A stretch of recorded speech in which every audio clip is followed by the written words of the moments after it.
मी साक्षी. माझं वय 28. मुंबईतल्या एका छोट्या फ्लॅटमध्ये मी एकटीच राहते. ऑफिसची नोकरी, सकाळी घाईघाईने तयार होणे, पूर्ण दिवस मीटिंग्स आणि रिपोर्ट्स, संध्याकाळी थकून घरी येणे. घरी येऊन स्वयंपाक करायची इच्छा होत नाही. बहुतेक दिवशी मी ऑर्डर करून खाते. आजही तसाच दिवस होता. ऑफिसमध्ये बॉसने खूप काम दिले होते. डोके दुखत होते. घरी आल्यावर फ्रेश होऊन सोफ्यावर बसले. टीव्ही चालू केला, पण काही बघायची इच्छा नव्हती. पोटात भूक होती, पण स्वयंपाक करायची तयारी नव्हती. मोबाईल उचलला आणि स्विगी उघडले. आज चिकन बिर्याणी आणि एक कोल्ड्रिंक्स ऑर्डर केली. ऑर्डर प्लेस केल्यावर थोडा वेळ मोबाईल स्क्रोल करत बसले. मनात विचार येत होता, आयुष्य नेहमीच असे एकसुरी चालले आहे. मैत्रिणी सगळ्या लग्न झालेल्या, त्यांचे स्वतःचे संसार, आई-वडील पुण्याला, इथे कुणी नाही ज्याच्याशी मन मोकळे करता येईल. कधी-कधी एकटेपणा खूप जाणवतो. अर्धा तास झाला. दरवाजाची बेल वाजली. मी उठले. दाराकडे गेले. डोअर पिळी उघडली. समोर एक तरुण उभा होता. उंच सडपातळ श्रेयष्टी, काळा टी-शर्ट आणि जीन्स. केस थोडे अस्ताव्यस्त, पण चेहरा देखणा. डोळे थकलेले दिसत होते, पण त्यात एक हसू होतं. हातात इन्सुलेटेड बॅग. मॅडम, तुमची ऑर्डर, तो म्हणाला. आवाज मऊ आणि सौम्य होता. मी बिल चेक केलं. नाव होते रोहन. मी पैसे काढताना त्याच्याकडे बघितले. घामाने त्याचा टी-शर्ट थोडा ओला झाला होता. बाहेर उकाडा खूप आहे. आत ये की. पाणी देऊ का? मी अचानक विचारले. स्वतःलाच आश्चर्य वाटले. मी कधीही डिलिव्हरी बॉयला आत बोलवलं नाही, पण आज काहीतरी वेगळे वाटले. तो थोडा गोंधळला. नको मॅडम, मी ठीक आहे. तुम्ही घ्या पॅकेट. अरे बाहेर एवढा उकाडा आहे. एक ग्लास पाणी तरी घे. बस ना 1 मिनिट. मी हट्ट धरला. तो थोडासा संकोच करत आत आला. मी त्याला सोफ्यावर बसवले. किचनमध्ये गेले. थंड पाण्याची बाटली आणि एक ग्लास आणला. त्याला दिला. तो प्यायला लागला. त्याच्या गळ्यातले घामाचे थेंब मी पाहिले. त्याच्या हाताची नस दिसत होती. काहीतरी हलकेसे हृदयात हलले.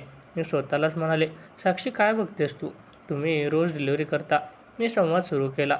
हो मॅडम, म्हणजे साक्षीताई. दिवसभर फिरतो, सकाळपासून रात्री उशिरापर्यंत, पण रात्री कॉलेजला जातो. बी.कॉमचे लास्ट इयर आहे. तो हसत हसत म्हणाला, ताई म्हणू नकोस, फक्त साक्षी. मी लाजत म्हणाले. तो हसला. त्याचे हास्य खरे आणि निरागस होते. आम्ही थोडे बोलत राहिलो.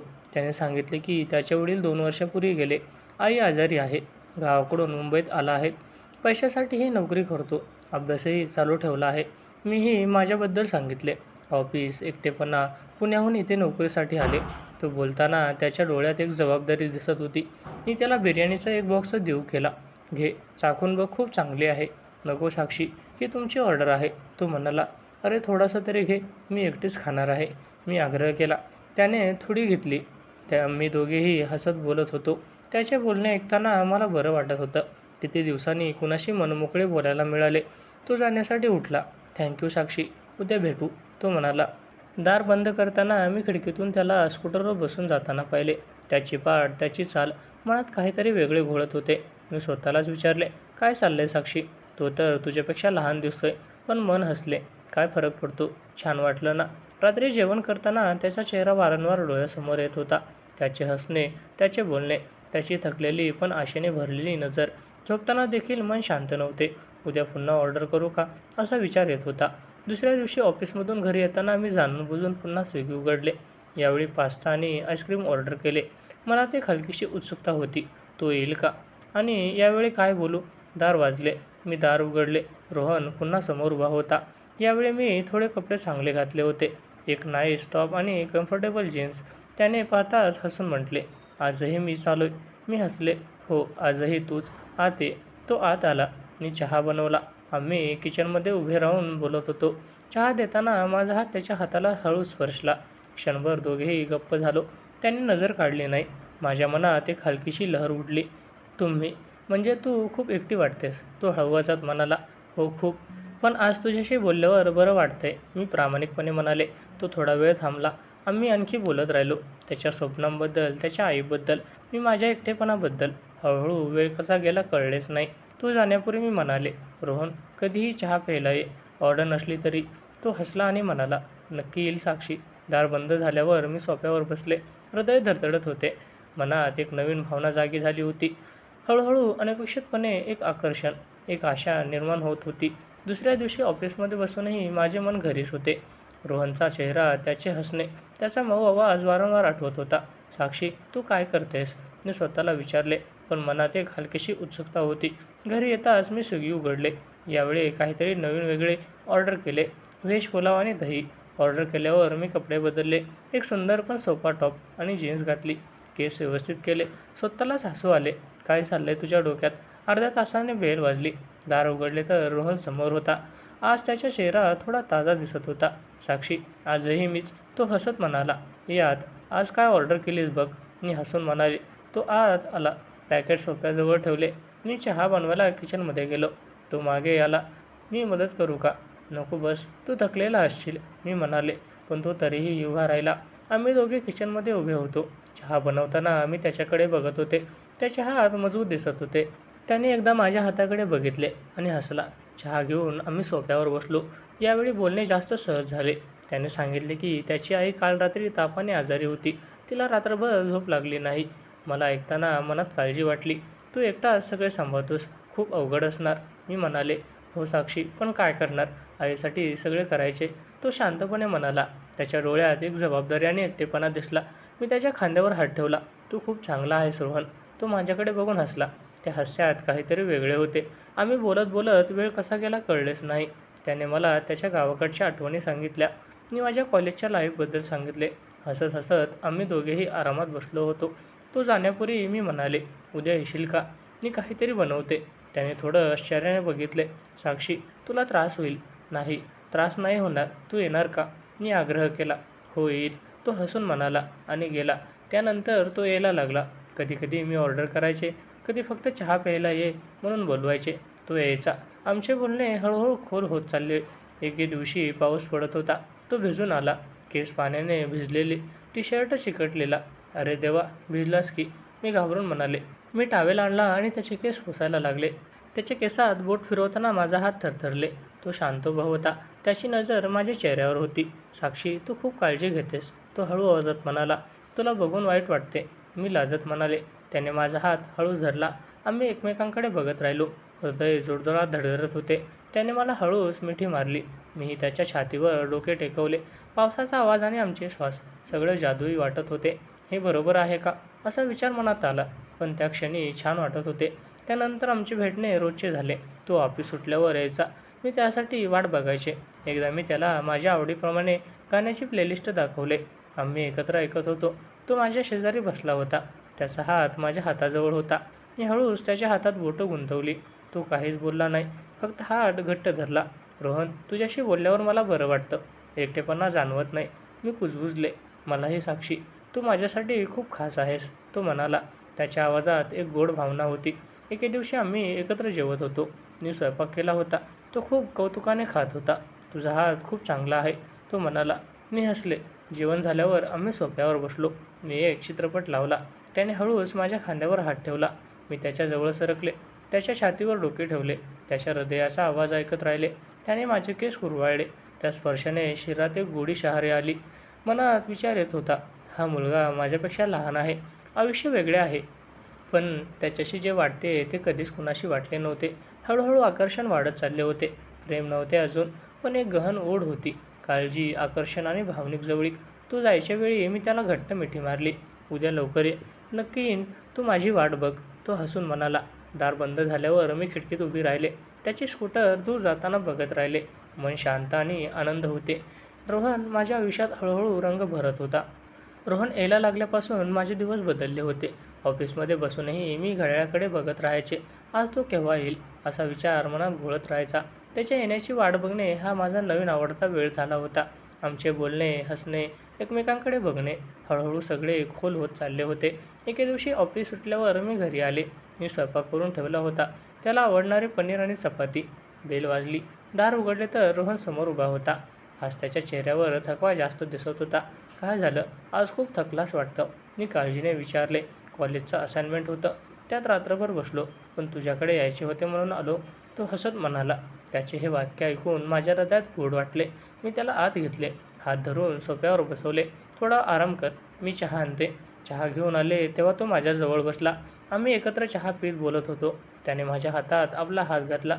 साक्षी, तुझ्यासोबत बसल्यावर सगळा थकवा नाहीसा होतो, तू मला शांती देतेस, तो हळू आवाजात म्हणाला. मी त्याच्या डोळ्यात बघितले. रोहन, मलाही खूप बरं वाटते. किती दिवस एकटे होते, पण आता तू आलास की सगळे जग सुंदर वाटते. तू माझ्याजवळ सरकला. त्याने माझ्या केसात बोट फिरवली. मी त्याच्या छातीवर डोके टेकवले. त्याचा हृदयाचा आवाज ऐकत राहिले. धड धड धड.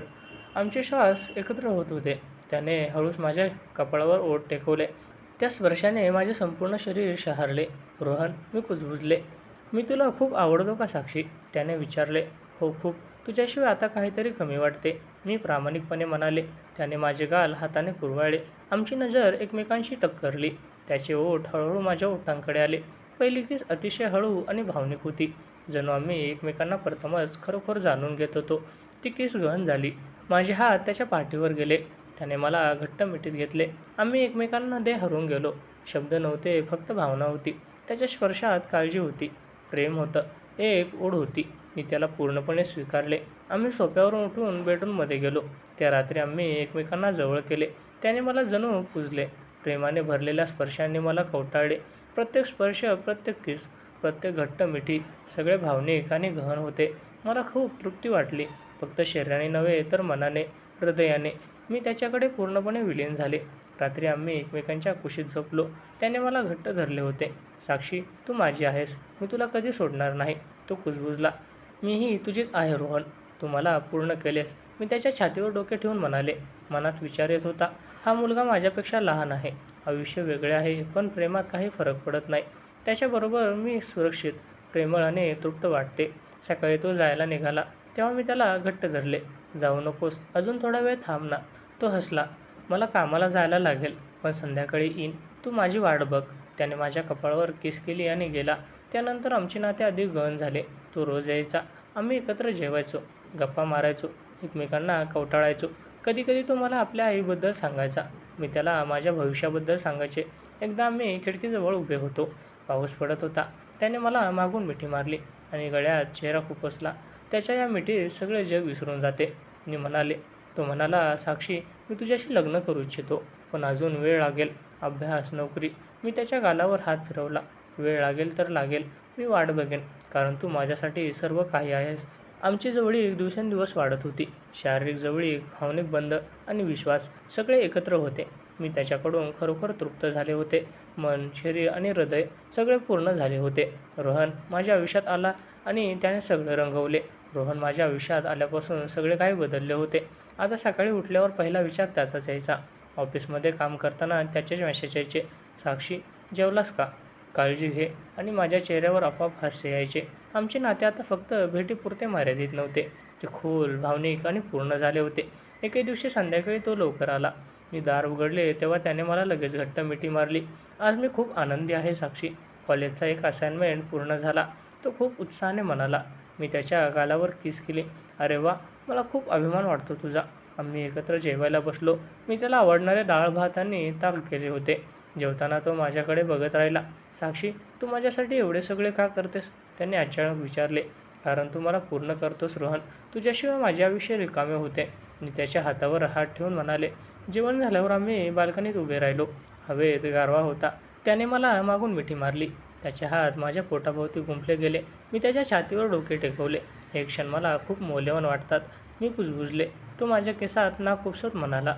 मलाही. तुझ्या या मिठीत मी सगळे जग विसरतो. तू माझी शांती आहेस, माझी शक्ती आहेस. आम्ही असेच बरा वेळ उभे होतो. बोलणे कमी, भावना जास्त.